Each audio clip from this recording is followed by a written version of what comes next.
This episode is a group effort. You sent us your hometown murders, disappearances you grew up hearing about, and one UFO report that refuses to die. And we verified the details, dug the sources, and followed the timelines to the last clean point. And so if there's an answer out there, well, maybe we find it together. Welcome to Scary Mysteries. Here's cases you asked for, 5 chilling unsolved mysteries we can't explain. Number 5, the man who erased himself. And he arrived like a man stepping out of a life he no longer wanted. Tall, thin, silver-haired, black leather jacket with 2 small bags. He told the world his name was Peter Bergman. It wasn't, and that was the point. On June 12th of 2009, cameras in Derry caught him asking for a bus to Sligo on Ireland's northwest coast.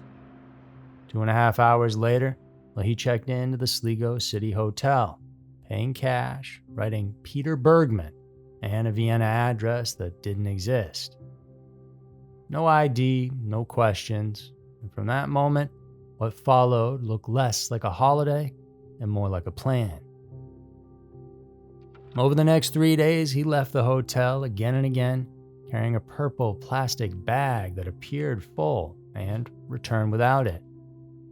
He chose routes that slipped past CCTV, never seen dumping the contents and never seen meeting anyone.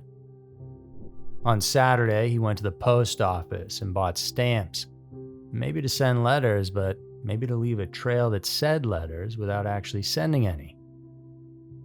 On Sunday, he took a taxi to Rose's Point, a quiet beach where he asked about swimming there, and had the driver take him back without even getting out. He was scouting. And Monday was the exit. And that day he asked for a late checkout, walked to the bus station cafe where he sipped a cappuccino. He scribbled something on a piece of paper and then tore it up and threw it away. After that, he hopped on the afternoon bus to Rose's Point. Out by the water, he was seen by multiple witnesses walking the tide line with his shoes off and his trousers rolled up, moving with a deliberate, almost ceremonial pace. And by dawn, on June 16th, the father and son out on a morning stroll spotted his body on the sand. Nearby, his clothes were folded neatly, leather jacket, sweater, trousers, shoes, labels all cut away. In his pockets, tissues, a bar of soap, small first aid items, and $149 in cash.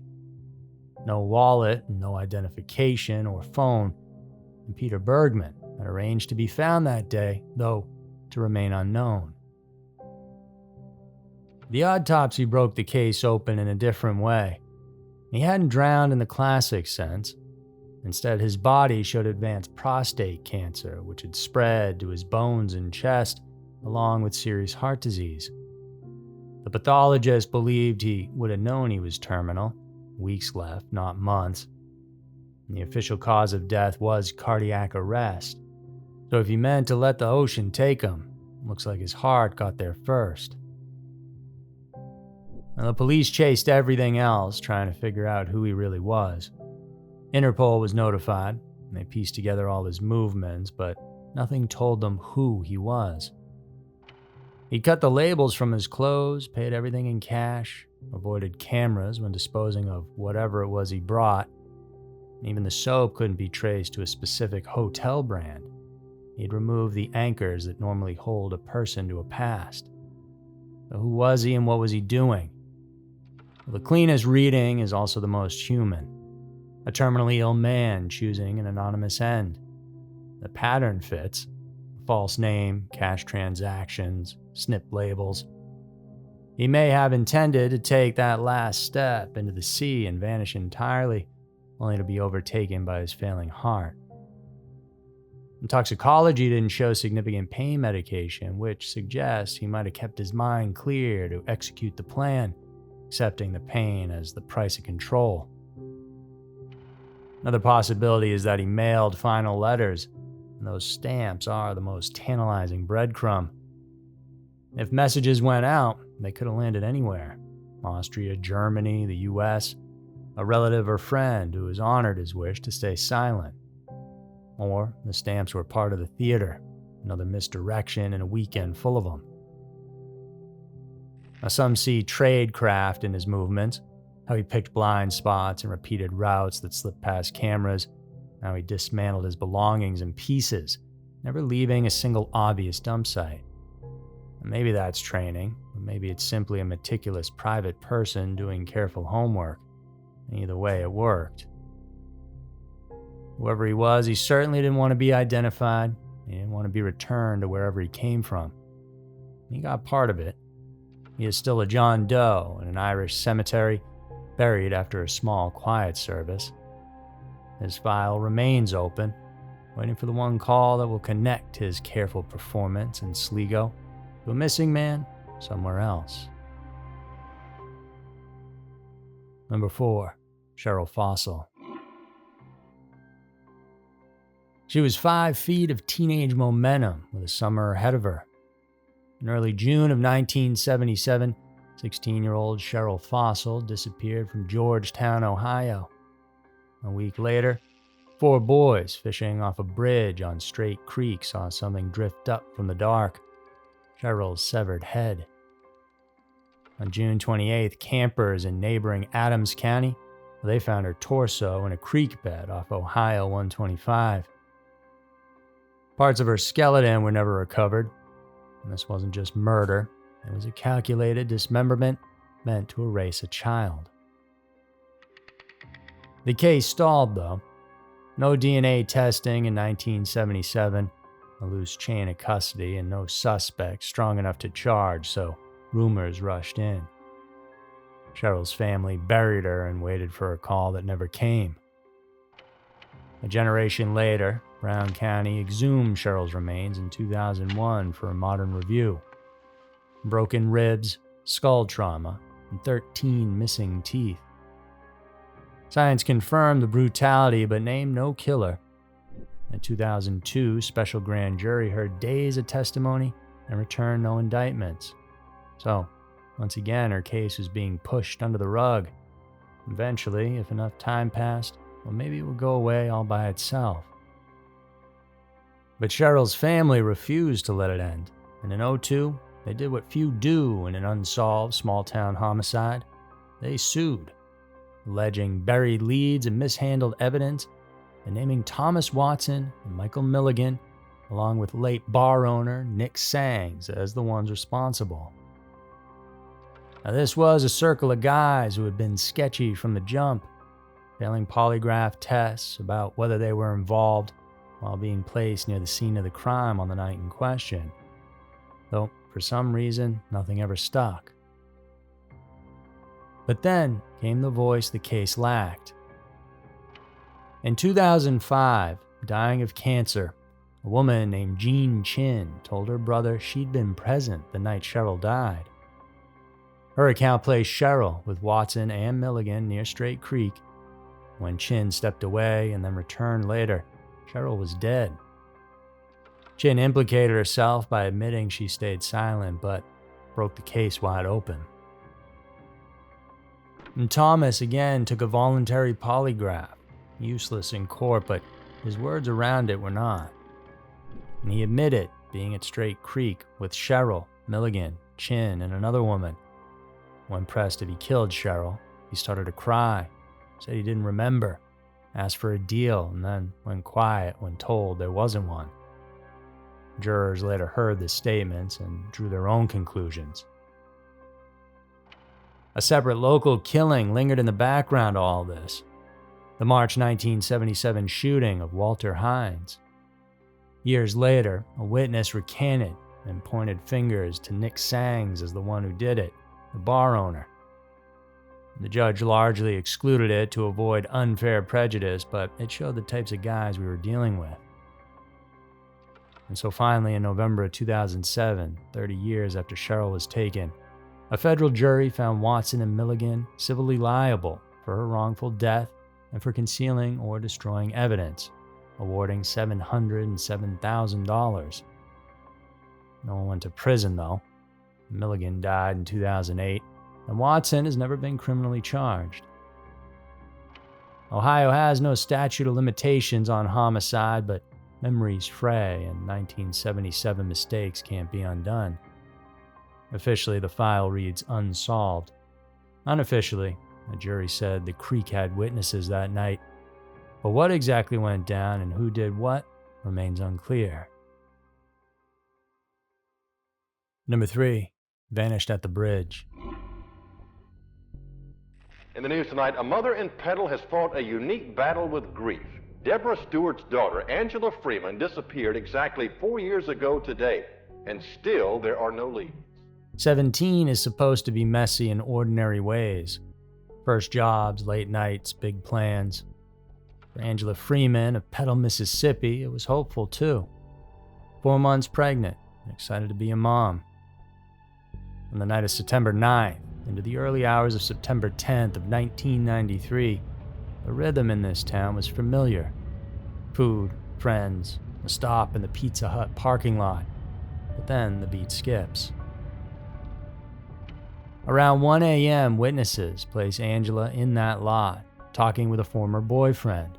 It's the last confirmed sighting. Just hours later, her silver '84 Honda Accord turns up on a dirt approach to Old Man Bridge over the Leaf River in Perry County, a known teenage hangout. The driver's window is down, the car quiet, and Angela, she's gone. Authorities first treated it like a runaway case, burning critical hours. Her family pushed back, though. She just made a car payment, bought groceries, and was making plans for the baby. She hadn't taken any money, clothes, or anything with her to suggest a voluntary disappearance, so it didn't add up. And then the evidence near the car painted a darker story. Blood droplets on the Honda and on the ground matched to Angela. One white kid shoe was found near the bridge, then the other. Small details until you picture a barefoot teenager scrambling over rough cross ties. So from there, the case shifted from maybe she left on her own to somebody took her. And what they did with her, well, that was what police needed to figure out. Man Bridge matters. It's a skeletal, closed iron truss on a secluded bend where headlights announce you long before you arrive. In 1995, 2 years after Angela vanished, a separate double murder there was solved and deemed unrelated. Still, the bridge became a character in the region's nightmares. And the timeline is tight, and Pizza Hut at 1 a.m., then the car at the bridge. No ATM withdrawals and no calls, no reliable witnesses to fill the gap, though. If Angela was lured, it happened fast. If she was forced, it was quiet and efficient. So, maybe she knew the person who took her. Now, the ex she was with that night, whose name hasn't been released because of his age, was apparently her baby daddy.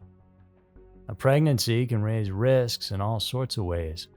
Conflict over paternity, control, shame. Friends said Angela was excited, which dents the voluntary disappearance.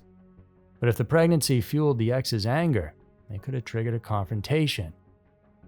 But evidence closes cases, not suspicion, and that's what's missing. And could the Leaf River be the reason she was never found? Well, currents, bends, and debris can hide remains, yet repeated searches turned up nothing, suggesting other possibilities. Removal by vehicle after an assault, or burial on a remote property, perhaps disposal far from the scene. Options made easier by the hours lost to the runaway assumption. And for 3 decades, Angela's mother, Deborah, has kept vigil. Anniversaries, interviews, calls that promise movement and bring none. Officials repeat the same line on milestone years: insufficient evidence. Cold cases usually break 3 ways: a corroborated confession, a witness who finally talks, or a forensic upgrade that wrings more truth from old evidence. Authorities consider her case a homicide. If you were near Petal or Perry County that night, if you saw her car before sunrise, The small truths spoken now can break stalemates. While Angela Freeman remains missing, her story is far from over. Number 2, the boy who didn't come down the hill. It was a mild spring morning on Short Mountain in Hampshire County, West Virginia, May 1st, 1994. And 3 boys headed into the trees, armed with a BB gun for a playful hunt. Only 2 of them came back. And the missing child was 5-year-old Victor Shoemaker Jr., blonde hair, blue eyes, who, at the time of the disappearance, was wearing a red Bugs Bunny t-shirt, red shorts, and white sneakers. He isn't a city kid lost in the country. He knows those woods from visits to his grandfather's place near Kirby. So, what happened? Well, that morning he headed out for a hike with his 2 older cousins, who were 9 and 8 years old enough to keep a watchful eye and protect JR. And within about 30 minutes, the cousins returned alone. When JR's mother asked where her son was, they told her matter-of-factly, up in the woods, but she couldn't find him. Early on, the cousins pointed searchers to the wrong spot where they had been, likely because they'd been messing around by an abandoned trailer they weren't supposed to be at. Now, later they corrected it. They say JR got hungry, turned back toward home, and they last saw him passing by that empty trailer. And by noon that day, the woods were swarming. Volunteers, firefighters, troopers, helicopters swept the timber with thermal sensors. Divers checked nearby ponds, bloodhounds, cadaver dogs, the National Guard, even an Army Reserve Special Operations team combed ridges and creek bottoms. It started to rain, and that night the temps dipped towards freezing. If a 5-year-old was out there, the clock was ticking. But the woods yielded nothing. No clothing, prints, hair, or a single trace. The search took a toll. 24-year-old Virginia Incident Commander Lisa Hannon died in a car crash driving home after an all-nighter, and is later honored as a line-of-duty death. Investigators pull every thread, and the cousins and JR's father pass polygraphs. Background checks turn up nothing. The boys' early misdirection muddies the timeline, but it looks like the kids covering for being where they shouldn't have been, and not because they had done something terrible. Still, a few details keep darker theories alive. A bloodhound air scents towards a field and stops at the only paved road out. A public appeal goes out for the driver of a dark blue 90s pickup reportedly seen that morning, but nobody comes forward. National attention follows after that. America's Most Wanted does a segment and age-progressed posters are sent out. Officially, West Virginia State Police never rule out foul play, but they lean toward a lost child scenario. A hungry 5-year-old turns back, gets disoriented, and succumbs to exposure. But if that's the case, why not a shred of evidence? I mean, how far could a 5-year-old have gone on his own? Over time, 3 possibilities harden. Number 1's an accident. JR panics, crawls into a thicket or rock fissure, and is missed despite massive efforts. Search theory can point to cases where the woods keep their secrets, but the total lack of physical trace nags. Number 2 is stranger abduction. An opportunist sees a small boy in red near the tree line. A fast grab, and the kid's gone. The air scent to the asphalt and the untraced dark blue pickup fit. Number 3 is something closer to home. Not murder by relatives, but a terrible accident and a panicked cover-up. And there's no physical evidence to this, and police have cleared who they can, but the family fractured afterward, and rumors about this still remain. What sticks out in this case is the loudest fact: absence. A kid gone without a trace is hard to take. If you drove that road near Kirby on May 1st of '94, if you were in a dark blue pickup or saw a small boy in red at the edge of the trees, silence isn't neutral. Call the West Virginia State Police or the FBI. And the worst is you're wrong. The best is a bedroom in Leesburg stops being a shrine, and a story finally gets an ending. Number 1. The day Scotland stood still.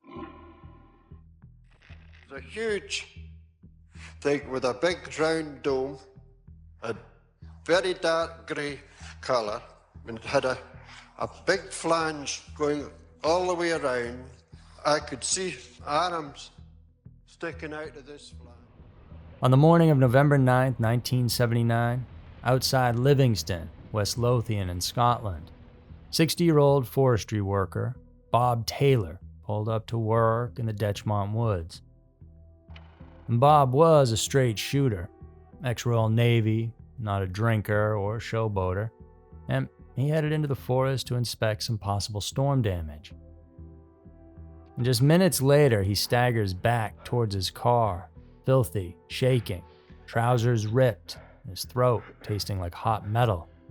In Scotland, they're about to open a criminal case that names nothing human.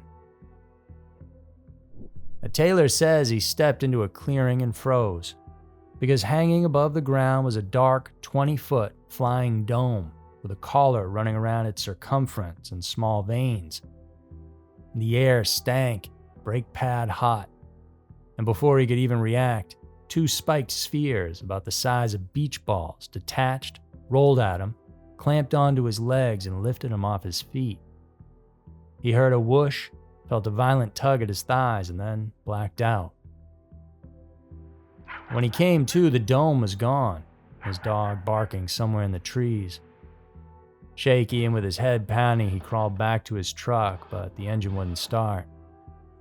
He put it in neutral and coasted as far as he could downhill, and from there, he just walked and didn't stop until he got home. And after he came through the door, his wife called a doctor first and then the police. Shortly after that, officers followed Taylor back to the site and treated this like an assault. And they photographed odd ladder-like impressions in the moss, no clear in or out tracks. He bagged his torn trousers and fenced off the area. In the log, they wrote assault, not UFO. The injuries fit: grazes to his chin and thighs, cloth torn upward as if yanked by machinery. And Taylor never embellished on the story of what happened. No aliens or messages, just the dome and the reek and the spiked orbs that attacked him. He'd had meningitis years earlier, but no seizure history, no drinking, and no taste for fame. The locals said he'd be the last man to invent a story like this. And then came the theories. And pro-UFO investigators leaned on the ground marks, trouser tears, and the clinical police response. If it wasn't what he said it was, then what did the man encounter that day? No one had any clear answers. Still, skeptics gave their own reports. A brief temporal lobe seizure could produce a vivid hallucination, plus headache, dry throat, and weakness. Others say it could have been Venus playing tricks through the haze, plus a glimpse of nearby machinery. If he fell into old fencing or scrap, that could explain the rips, and in a working forest, heavy gear can leave weird ladder-like prints. But what never quite adds up is the whole picture. The cops found those odd prints right where Taylor said the thing sat, not a trail coming or going. The lab noted his pants were torn upward, like something yanked them, not thorns or fencing. He never had an episode like this either. And if he hallucinated, something still ripped his clothes and dropped him. And if he just fell, why doesn't it look like a normal spill in the woods? So, stick to what's solid. And Taylor walked in fine and came out hurt. Police treated the spot like an assault scene, and from there, 3 simple lanes. Medical plus an accident. A brief seizure or blackout, a fall into hidden junk, and a scrambled memory filling in the gaps. A worksite mix-up, perhaps. Heavy gear made the weird ground marks, and fencing or old machinery snagged his legs. That hot chemical smell was clutch or ozone, and fear did the rest. And number 3 is it's exactly as told. Something real grabbed him, left marks, and then vanished. 40 plus years on, the file still doesn't name an attacker. That's why people still hike to the spot and why there's a memorial plaque now sitting there. The record says a man was assaulted and nothing human ever took the blame. For the families in these stories, Unsolved isn't a genre, it's their life. Now share this episode and send a tip if you have one, and be good to one another out there. Thanks so much for tuning in, you guys. Hope you enjoyed the episode. I'll see you over in the next one.